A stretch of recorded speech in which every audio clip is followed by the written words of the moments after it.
আপন মানুষগুলো যে এভাবে এত যত্ন করে ধোঁকা দিবে কখনো কল্পনাও করিনি। কিন্তু এটাই হয়েছে আমার সাথে। আমার সবচাইতে বিশ্বাসী মানুষটাও আমাকে ঠকিয়ে যাচ্ছে প্রতিনিয়ত। অথচ আমি বোকার মতো সব দেখে যাচ্ছি, কিছুই করতে পারছি না। আমার কেন জানি এই বাড়িতে থাকতে ইচ্ছে হলো না। যাকে ভালোবেসে বিশ্বাস করে এতদিন এই বাড়িটাকে নিজের বাড়ি মনে করে থেকেছি, সেই মানুষটাই যখন আমার থেকে দূরে চলে যাচ্ছে, তখন এখানে থাকার কোনো প্রয়োজন মনে করলাম না। মানুষ বলে মেয়েদের স্বামীর বাড়ি আসল বাড়ি, কিন্তু আমার কাছে মনে হয় বাপের বাড়ি আসল। প্রতিটি বাবা মাকে নিজের মেয়ের চোখের জল মুছে দেওয়ার জন্য প্রতিনিয়ত প্রস্তুত থাকা উচিত। কারণ যে কোনো সময় মেয়েকে স্বামীর বাড়ি থেকে চিরদিনের জন্য বাপের বাড়ি চলে আসতে হতে পারে, এটাই বাস্তবতা। আমি বাবা মায়ের কাছে চলে গেলাম। যে আমার সহজ সরলতার সুযোগ নিয়ে বিশ্বাসঘাতকতা করেছে, তাকে না বলেই আমি আমার বাপের বাড়ি চলে যাই। মা আমাকে একা দেখে যখন জানতে চেয়েছিল আমি একা কেন এসেছি, আমার স্বামীকে নিয়ে আসিনি কেন, আমাদের মাঝে কোনো ঝগড়া হয়েছে নাকি, তখন আমি বোবার মতো দাঁড়িয়েছিলাম। আমার বোন তানিয়া আমার দিকে তখনও নিরীহ চোখে তাকিয়েছিল। তার চোখ দেখে তাকে নিরীহ মনে হলেও তার ভিতরটা খুবই হিংস্র, সেটা খুব ভালো করেই জানি আমি। আমার জন্য তার মনে কি একটুও মায়া নেই? আমার জন্য কি তার দুঃখ হয় না? সে তো আমার পর না, সৎ বোন না? নিজের মায়ের পেটের বোনের জন্য তো মানুষের মনে অলৌকিকভাবে মায়া মমতা ভালোবাসা সৃষ্টি হয়, তাহলে তার মনে হয় না কেন? এসব আমার জানা নেই, কিন্তু খুব করে এসব জানতে ইচ্ছে করে। তানিয়া কেন আমার সাথে এমন করলো, কিন্তু আমি জানতে পারি না। আজ 7 দিন হয়েছে আমি চলে এসেছি। এই 7 দিনে আমার স্বামী আমাকে একটি বারের জন্য ফোন দেয়নি, খোঁজ নেয়নি। অথচ আমি তানিয়াকে দেখতাম কার সাথে যেন কথা বলে সে। আমি আমার স্বামীকে ছাড়া কাউকে ভাবতে পারতাম না, কারণ আমি জানি হাসানি তানিয়ার সাথে কথা বলে। আমি এখন তার কাছে পুরাতন হয়ে গিয়েছি। সে নতুন কিছু চায়। আমি বুঝতে পারছি না 2 দিন পর আমার জন্য কি অপেক্ষা করছে। খুব ইচ্ছে করছে বাবা আমাকে সব খুলে বলি, কিন্তু তাদের লাভ কি? বাবা মা অনেক কষ্ট পাবেন, অথচ যারা কষ্ট পাওয়ার তারা ঠিকই সুখে থাকবে। বাবা আর মা মামার বাড়ি যাবে কিছুদিনের জন্য। তানিয়াকে এত করে বলার পরেও সে যেতে রাজি হলো না। আমিও সেখানে গেলাম না, কারণ আমি জানি বাবা মায়ের সাথে যদি আমি মামার বাড়ি চলে যাই তাহলে হাসান এখানে চলে আসবে। যদিও আমার মনে হয় তানিয়া হাসানকে হয়তো জানিয়ে দিয়েছে বাসায় কেউ নেই, সবাই মামার বাড়িতে গিয়েছে, তুমি চলে আসো। আর হাসানও চলে আসবে। আফসোস, সে তার স্ত্রীর জন্য আসবে না, নোংরা প্রেমিকার জন্য আসবে। আমি তাদের এই অবৈধ নোংরা প্রেমলীলাটাকে দেখতে পারছি না, সহ্য হচ্ছে না আমার। মরে যেতে ইচ্ছে করছে। আমার মনে হয় তাদের দুজনকে যদি খুন করতে পারতাম তাহলে আমার ভিতরটা একটু হলেও শান্ত হতো।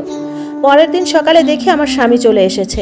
আমি দরজা খুলে দিলেও সে আমার সম্পর্কে কোনো কিছু জানতে চাইলো না। কেন না বলে চলে এসেছি সেটাও জানতে চাইলো না। জানতে চাইলো শুধু তানিয়া কোথায়। আমি বললাম সে বাবা মায়ের সাথে গিয়েছে, কিন্তু সে আমার কথা বিশ্বাস করলো না। তানিয়া আমাকে ফোন করে বলেছে সে মামার বাড়ি যাবে না, বরং তুমি যাবে, তাই সে আমাকে এখানে আসতে বলেছে। আর এখন তুমি বলছো তানিয়া বাসায় নেই? আমি তানিয়াকে এখনই ফোন দিচ্ছি, দাঁড়াও।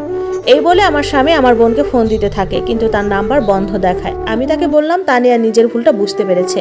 সে আমার কাছে অনেক কান্না করেছে, আমি তাকে ক্ষমা করে দিয়েছি, তোমাকেও ক্ষমা করে দিয়েছি। চলো না আগের মতো হয়ে যাই আমরা। কথাগুলো শুনে হাসান কিছু বলল না। আমি তাকে ভিতরে নিয়ে খাবার খেতে বললাম। আজ আমি অনেক যত্ন করে তোমার খুব পছন্দের একটা জিনিস রান্না করেছি, যেটা তুমি সবচাইতে বেশি পছন্দ করো। খেয়ে দেখো, তোমার অনেক ভালো লাগবে। আমার সামনে আমার স্বামী খুব তৃপ্তি নিয়ে খাচ্ছে। বুঝতে পারছি রান্নাটা তার কাছে খুব ভালো হয়েছে, অনেক সুন্দর হয়েছে রান্নাটা, কিন্তু লবণ একটু বেশি হয়েছে। মানুষের মাংস তো, তাই একটু লবণ বেশি লাগছে। কি বললে? মানুষের মাংস মানে? কিছু না, বললাম লবণ একটু বেশি দিয়ে ফেলেছি, তুমি খাও।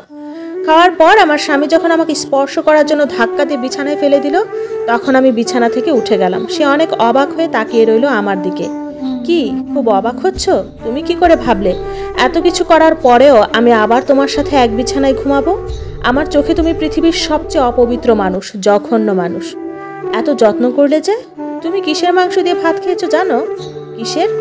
মানুষের। তুমি যার সাথে নোংরামিতে মেতে উঠেছিলে তার মাংস রান্না করে তোমাকে খাইয়েছি। হ্যাঁ, আমার বোন তানিয়াকে আমি নিজ হাতে জবাই করেছি, তারপর সেই কাঁচা মাংস রান্না করে তোমাকে খাইয়েছি। তোমার সবচাইতে পছন্দের জিনিসটা খুব মজাত করে খেয়েছো তুমি। আমার কথা শুনে হাসান বমি করে ফেললো আমার সামনে। এতটা জঘন্য মানুষ কিভাবে হতে পারে? নিজের বোনকে নিজ হাতে জবাই করতে পারলে? তোমার হাত একটুও কাঁপলো না? না, কাঁপেনি। নিজের স্বামীকে খুন করতে আমার হাতে একটুও কাবার কথা না। কথাগুলো বলেই বিছানার নিচ থেকে রামদাটা নিয়ে আমার স্বামীকে কুপিয়ে ক্ষতবিক্ষত করি। মৃত্যুর আগে সে আমার কাছে অনেক ক্ষমা চেয়েছিল, নিজের প্রাণ ভিক্ষা চেয়েছিল, কিন্তু আমার ভেতরে তার জন্য এতটা ঘৃণা জমে গিয়েছিল যে তাকে আমি ক্ষমা করতে পারিনি। তাকে শুধু বলেছিলাম, তোমরা দুজন মৃত্যুর পরেও এই পৃথিবীতে খারাপ মানুষ হিসেবে বেঁচে থাকবে। আমি বোধহয় প্রথম মানুষ যে তার নিজ বোনকে নিজ হাতে জবাই করেছে, নিজের স্বামীকে কুপিয়ে হত্যা করেছে। বাবার মা যখন বাসায় আসলো তখন আমি দৌড়ে গিয়ে কাঁদতে কাঁদতে তাদেরকে জড়িয়ে ধরলাম আর সব কিছু খুলে বললাম। হাসান আর তানিয়ার কিছু অন্তরঙ্গ ছবি ছিল আমার কাছে, সেগুলো দেখে আর বাবা মা বিশ্বাস না করে থাকতে পারলেন না। হাসান আর তানিয়া পালিয়ে গিয়েছে, আর কোনোদিন তারা আমাদের কাছে আসবে না। এই কথাগুলো বাবা মা যখন শুনলো তখন তারা আমাকে জড়িয়ে ধরে ভালোবেসে সান্ত্বনা দিল। আমার মনে হলো এরকম বাবা মা থাকতে আমার স্বামী আর বোনের কোনো দরকারই নেই। আমি আমার বাবা মাকে নিয়েই বাকিটা জীবন পাড়ি দিতে পারবো। আমি আমার বাকি জীবনটা কোনো চরিত্রহীন মানুষের সাথে কাটাতে চাই না, সব সময় বিশুদ্ধ থাকতে চাই আমি।